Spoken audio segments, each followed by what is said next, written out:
What's really good? I have breaking news. It seems that I have Fif Soares, the OVO sideman beside Drake. He was just shot up in the apartment lobby.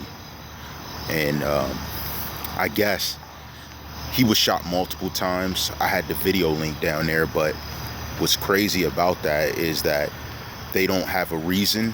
Neither do they have people who are involved. All they have is a Ford Fusion pulling off after he was shot up.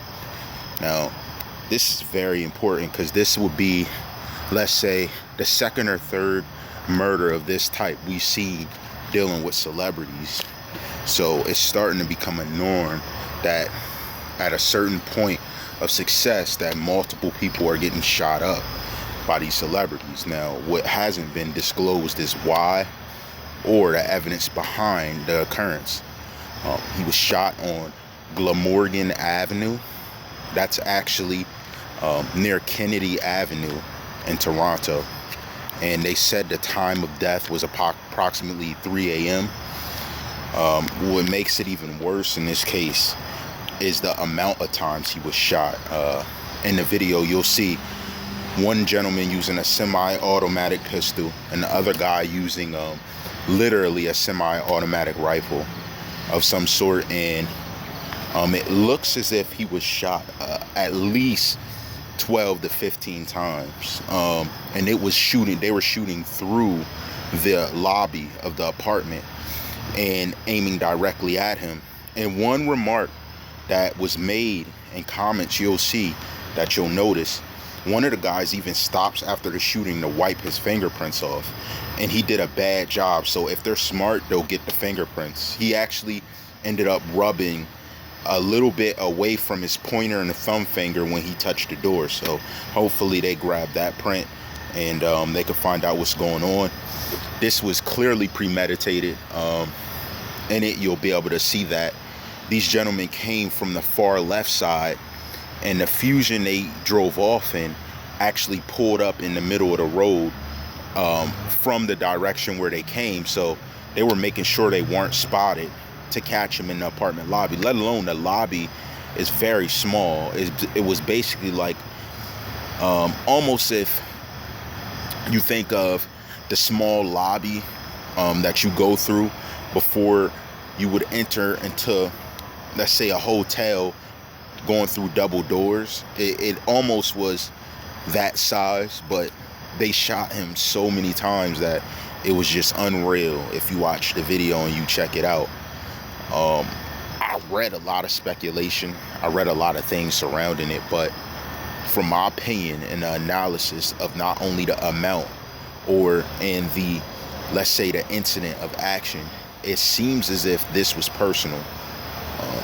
to the point where they even would take the time to wipe their fingerprints, and that's why I think it seems personal.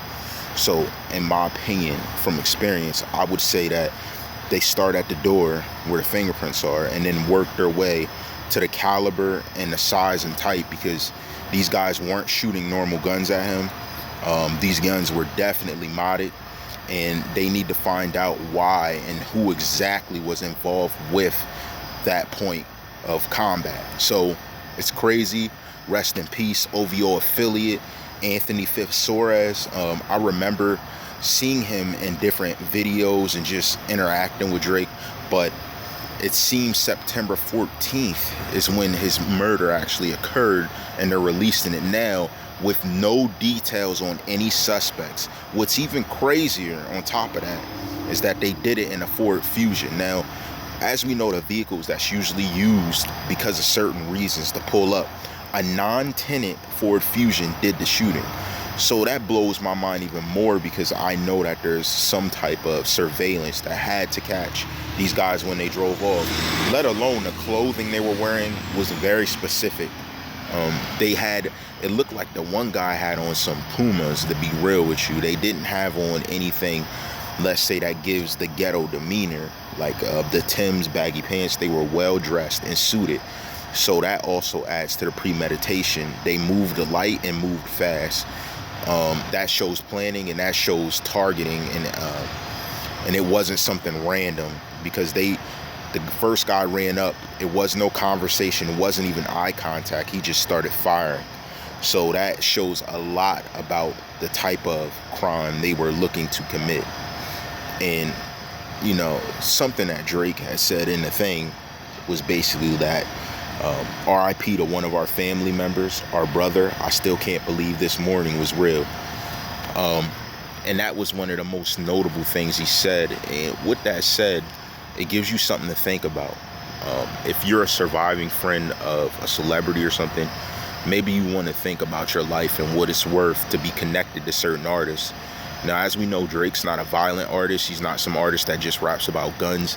And that's what makes it even crazier, because we have artists that feed into the violent culture, that this type of stuff does not happen to people with them as soon as normal and as many times as they were shot. It just was very personal. So hopefully this was this guy's personal gripe, and it wasn't linked to OVO, his association and affiliation, because this would be tragic. And you know, all respect to his family, and you know, you just got to be careful. He should have been paying attention. And if you're part of crews and stuff and you're with people that are still alive, do not be unarmed. And the best thing to do is to move very cautiously, regardless of the time period. And if you're out beyond 1 a.m., it's best that you will at least have some type of vest on or some type of protective equipment to keep yourself safe. Thank you for rocking with me, and you know how I rock. All rights reserved.